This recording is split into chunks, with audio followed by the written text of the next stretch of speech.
โอ้ดูฐานลายขนาดเนาะบรรยากาศตอนนี้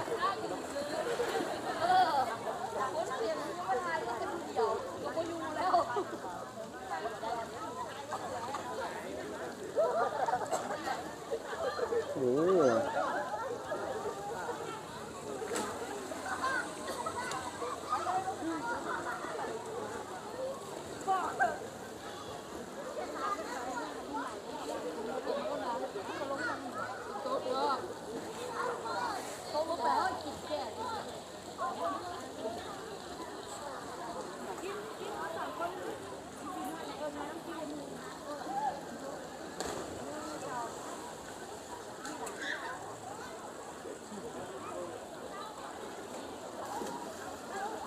นี่คือหนึ่งสถานที่ท่องเที่ยวที่กำลังมาแห้งในตอนนี้ทุกท่านคือนักท่องเที่ยวจะมาหลายขนาดเนาะจะมีทั้งนักท่องเที่ยวต่างประเทศแล้วก็นักท่องเที่ยวคนลาวเฮาเนาะโอ้โห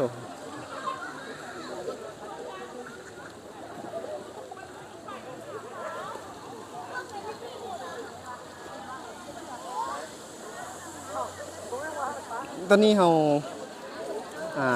มาตอนนี้เนาะประมาณ4 โมงเนาะประมาณ3 โมง4 โมงทุกท่านก็จะเห็นบรรยากาศจังซี่เนาะแต่มื้อวันอาทิตย์เนาะวันพักผ่อนคันท่านใดที่อยากมาสถานที่แห่งนี้ก็คืออยากมาเห็นบรรยากาศแบบนี้เนาะคนหลายจังซี่ก็อย่าลืมตามมาประมาณโมงนี้เด้อทุกท่านเนาะ3-4 โมงแลงเนาะช่วงวันเสาร์อาทิตย์ทุกท่านคนก็จะหลายแบบนี้เลยเนาะ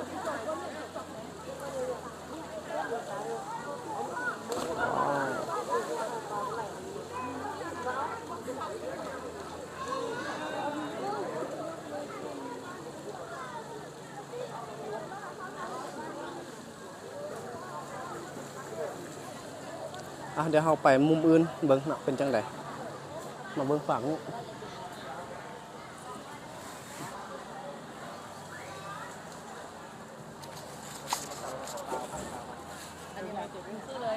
สถานที่ทำจัง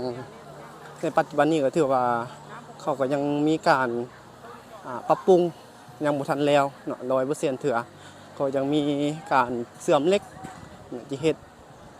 ลายบอลเลยเนาะก็คือจุดทางหน้าเขานี้จะพาทุกท่านเขาเข้าไปเที่ยวชมเมืองเนาะนี่ก็จะมีทางนี่จุดนั่งกินอาหารเนาะแถวนี้ก็ยังสิสร้างอีกหลายอย่างอยู่ทุกท่าน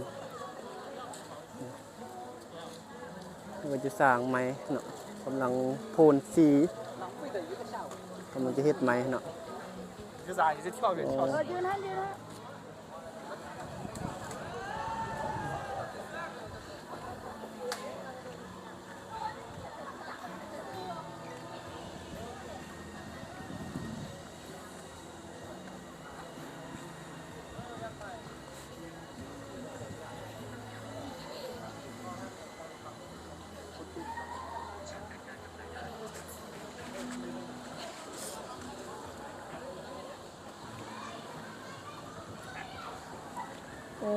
นี่คนคือลายขนาดเนาะเนี่ย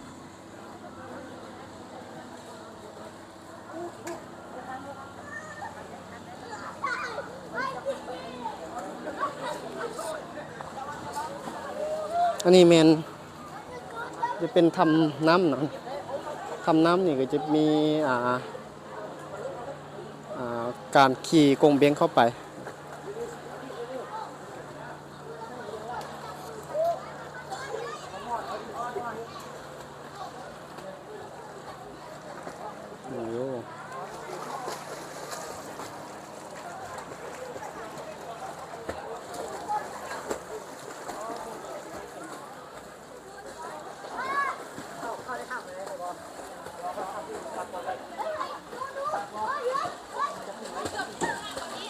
โอ้เด็กน้อยนี่เขามักขนาดนั้นนี่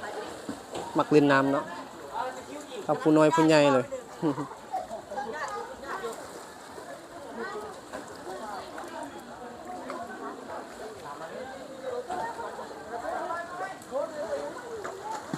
โ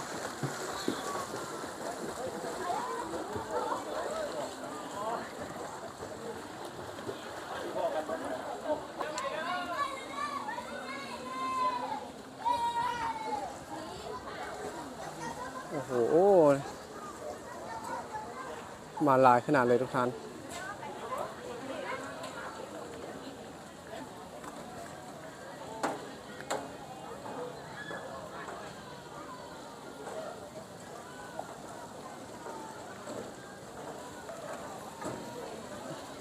วันนี้ก็เป็นจุดกระโดดน้ำคือกันโอ้เบิ่งไหมความลึกขนาดเลยแล้วก็ใสเลยนะจะเห็นอ่าพื้นพุ่นนะทุกท่านพื้นดินอยู่ลุ่มแล้วบรรยากาศไหมคึกคืนเลยทุกท่านโอ้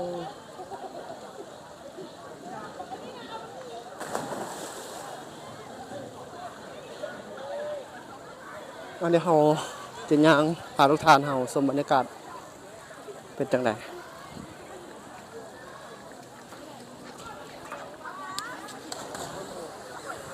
โอ้โห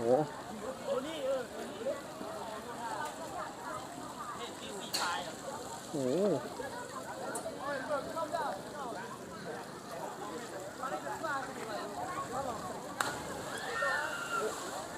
เราสามารถกระโดดน้ำเนาะนั่งกินอาหารได้ทุกท่านมีทั้งเล่นกิจกรรมแล้วก็กินเบียร์ได้เนาะทุกท่านเดียวเขาจะย่างพาทุกท่านออกไปเลยเด้อดูก็จะเข้าไปท่านเมื่อกี้นี้เขาเปิดเพลง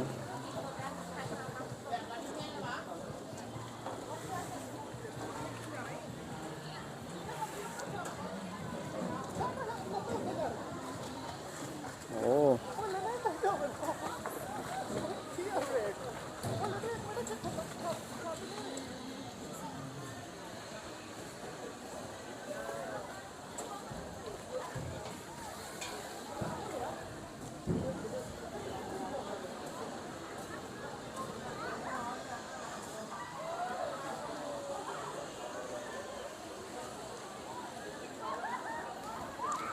ก็ถือว่าเป็น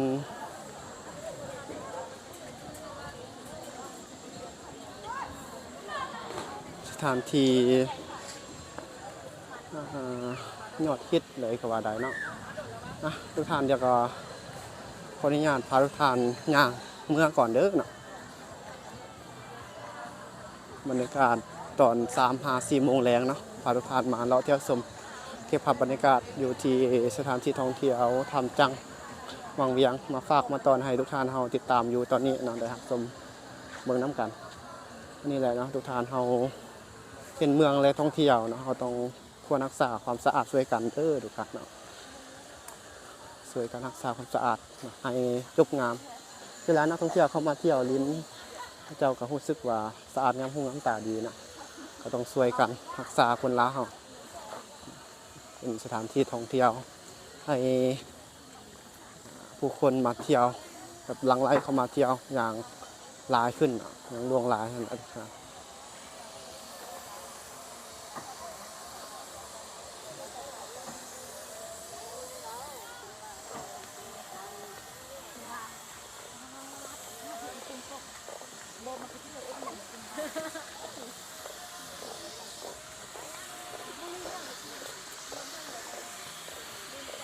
ออกเมืองนะ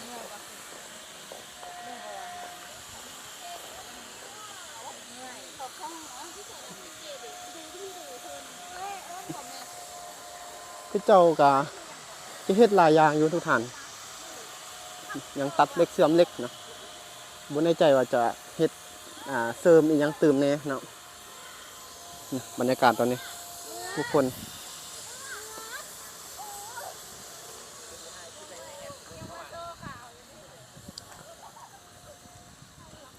โอ้ทุกท่านเนาะก็คือวังเวียงเฮาสถานที่ท่องเที่ยวต่างๆนี่ก็ถือว่ามีรายรับดีช่วงนี้ได้รับจากนักท่องเที่ยวที่เขามาเที่ยวเนาะก็คืออยู่บุรีกุลนึงนี่เป็นของบ้านเนาะทุกท่านสถานที่เป็นของบ้านเขาประมูลแล้วก็บ่แม่นประมูลเขาเฮ็ดเนาะสถานที่ท่องเที่ยวแห่งนั้นเนาะหมู่บ้านคือเจ้านี่ก็คือจะมีรายรับเป็นเดือนได้ทุกท่านคือจะมีเงินเดือนให้กินพร้อมเนาะก็ได้รายรับจากนักท่องเที่ยวที่เข้ามาเที่ยวหั่นเนาะทุกท่านเป็นเดือนเลยนะเนาะครอบครัวได้เที่ยวอยู่บ้านแห่งนั้นเนาะบ้านบุรีกุลนึงหั่นก็คือบ้านนาทองทุกท่านเนาะ ก็คือครอบครัวนี่ก็จะมีเป็นเงินเดือนให้กินเนาะพวกเจ้าก็จะมีการเก็บเงินค่าปีเนาะแล้วก็ค่ายเครื่องอหย่างต่างๆเนาะแต่ละรับจากนักท่องเที่ยวจากที่นั่นแล้วก็มาแบ่งปันกันเนาะแล้วก็มาเฮ็ดบูรณะอหย่างต่างๆนะอยู่บ้านหน้าทองหั่นเนาะแต่อันนี้จะเป็นของทำจังนี่จะเป็นของบ่แน่ใจว่าเป็นของส่วนบุคคลบ่เนาะเป็นว่าเป็นของบริษัทบ่หรือว่าอหยังจักอย่างอะไรทุกท่านสถานที่แห่งนี้เนาะบ่ได้เป็นของเมืองหรือว่าเป็นของนั่นเด้จะเป็นของบริษัทส่วนบุคคลบ่มาเฮ็ดเนาะสถานที่แห่งนี้ผู้หนึง3,000กีบเนาะทุกท่านแล้ว2,000กีบเข้ามามื้อหนึงนี่บ่ต่ำกว่า100เนาะบ่ต่ำกว่า100แน่นอนทุกท่าน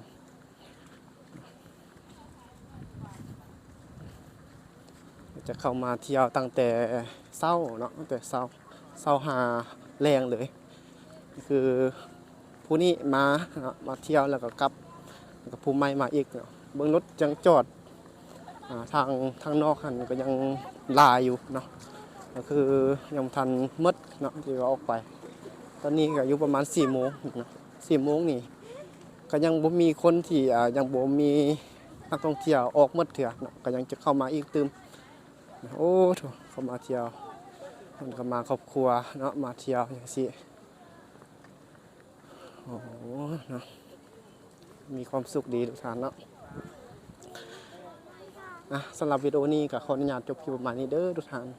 พาทุกท่านมาเที่ยวเบิ่งสถานที่ท่องเที่ยวทำจังวังเวียงเนาะส่งมือพักผ่อนวันอาทิตย์เนาะมื้อนี้